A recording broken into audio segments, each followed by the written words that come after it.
গভীর ষড়যন্ত্র আছে।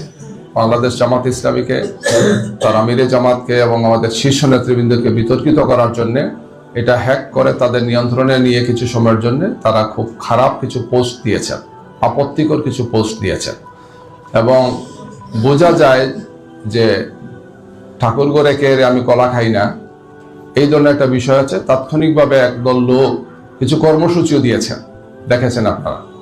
তো আমাদের গভীর আশঙ্কা যে এগুলোর সাথে বিশেষ একটি দল বা তাদের সাইবার টিমের কিছু চক্রান্ত এবং ষড়যন্ত্রকারী ব্যক্তিরা জড়িত আছেন, আমরা সেটা মনে করছি। গিয়ে আমরা এই বিষয়ে পদক্ষেপ নিয়েছি, আমরা বিবৃতি দিয়েছি, বক্তব্য দিয়েছি যে আমিরে জামাতের টুইটার অ্যাকাউন্ট হ্যাকড হয়েছে এবং এই ধরনের অপপ্রচার চালানো হচ্ছে জামাত ইসলামের শীর্ষ নেতৃবৃন্দের বিরুদ্ধে, জামাত ইসলামের বিরুদ্ধে।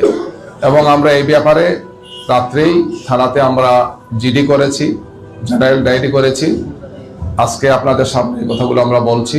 আমাদের সাইবার টিমে যারা আছেন তারা পুরো বিষয় আপনাদের সামনে তুলে ধরবেন এবং পরবর্তীতে আমরা এই ব্যাপারে আরও কিছু পদক্ষেপ গ্রহণ করব, আইনি পদক্ষেপ সহ সম্ভাব্য সব ধরনের পদক্ষেপ গ্রহণ করব। কারণ এটি একটি চরম বাড়াবাড়িমূলক একটি কাজ।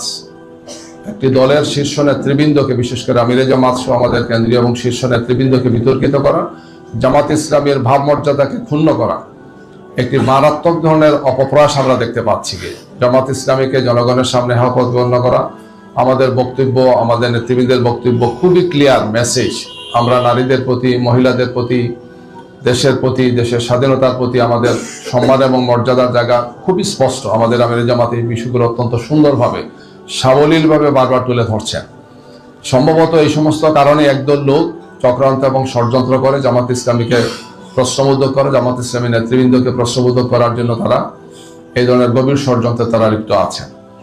এর অংশ হিসেবেই আমাদের নেতৃবৃন্দের টুইটার অ্যাকাউন্ট এবং অন্যান্য যে সমস্ত অনলাইনে আমাদের অ্যাকাউন্টগুলো আছে সেগুলোকে হ্যাক করে এই সমস্ত কাজ তারা করছেন আমরা মনে করছি।